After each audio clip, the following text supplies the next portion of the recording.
Dr. Hautrow will be discussing how she uses her passion for advocacy to fight bias against women and people with disabilities. Her presentation is entitled, Recognizing Our Own Unconscious Biases. Please join me in welcoming Dr. Hautrow.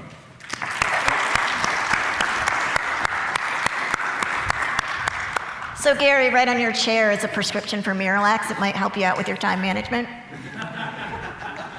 So I have no financial disclosures, but the big disclosure is why I'm here. What I hope to get out of this for you guys is to give you some knowledge and help you feel a little bit more comfortable conceptually with our unconscious biases, and then also inspire you to examine them for yourself. We're going to start out really simply. This is an optical illusion I think many of you have seen before. Which line is longer? And if you're like me, A looks longer. But you may know already that the segments are equal length, even though with your eyes what you see is them being unequal. I'm going to demonstrate and prove it to you. They're exactly the same length. What's happening there with visual illusions is that it's tapping into how our brains reflexively process information. So if you were alive at all in 2015, you may have weighed in on this debate. What color is this dress? So for you, is it gold and white? Raise your hands. Or is it black and blue? We're all looking at the exact same picture. But our rods and cones are giving us information into our occipital cortex, and we are perceiving these things to be different. This is what's implicitly happening to us. Implicit bias doesn't necessarily mean bad.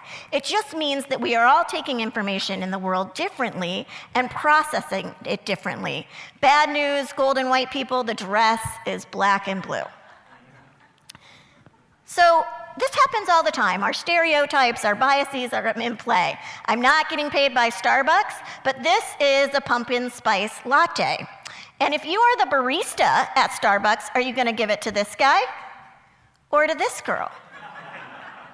I mean, of course it's this guy. We all know bikers really love pumpkin spice lattes. No, we're going to give it to this girl, right? Because white girls like pumpkin spice lattes. And not everyone does. I mean, I'm a white girl and I don't. But for the most part, this stereotype plays true. And stereotypes help us all the time.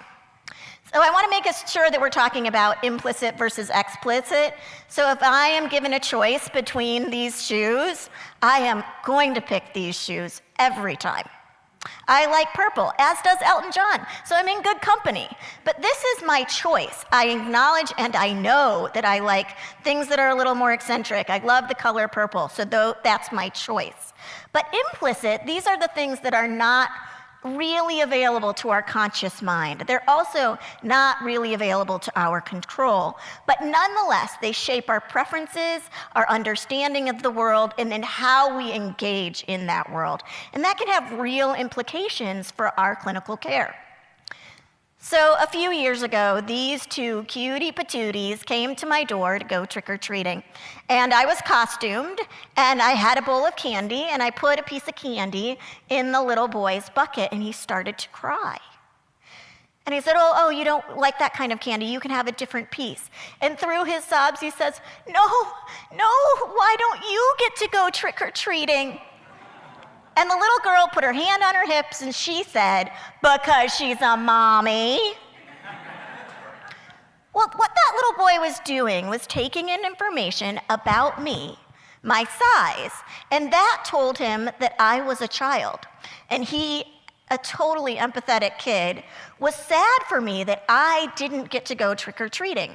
His sister took in that information, but other information that cued her into me being an adult and probably a mommy. But we're doing this all the time, taking in cues and drawing conclusions from that information. So this is a really important study on racial socialization. This is a study and a picture from the 1940s, but this study has been replicated over and over again. So if you give a child the option of a white doll or a black doll, white children and black children as young as 3 years old will pick the white doll. They will say that it's prettier. There are characteristics about that white doll that even for the black child, they have been socialized to believe that white is better than black. And this kind of implicit bias that we're socializing people for is not good. Similarly, for children who use wheelchairs, my patients, 3, 4, 5-year-old patients who use wheelchairs, their friends love it. They want to ride on the wheelchair. They're curious about it. They're excited about it. They're happy to engage with a wheelchair. But by school age, that all goes away. And that wheelchair isn't cool. It's a sign of disability. It's bad. It's to be turned away from. If you see little children in the grocery store with their parents staring at someone who uses a wheelchair, and the parents say to them, "No, no, don't stare. We don't do that." They're being socialized into the stigmatization of disability, that we all participate, even us. Even those of us who take care of people with disabilities, focus our lives on improving function. We too are participating in this, and it's happening all the time. And this is important because it directly affects how we take care of our patients. So implicit bias in the workforce almost always looks at racial biases, but there's obviously all types of in-group, out-group assessment. So bisexuality or gender.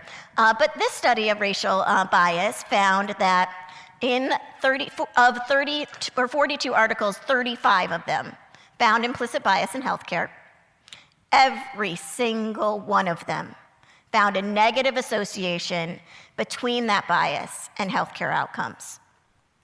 Similarly, in a study looking at real-world clinical encounters, where there was implicit bias, that meant communication between providers and patients was worse. So this is affecting the care we provide. There are other types of biases I think that are really helpful for us to consider. So this is one, actor-observer bias. This is a fundamental attribution error effect. So this is everyone's tendency to blame a person's behavior on their personality versus on the circumstances in which they live. And I can tell you, for those of us who do clinical care, we often think about why. Why is this person not adhering to their treatment regimen?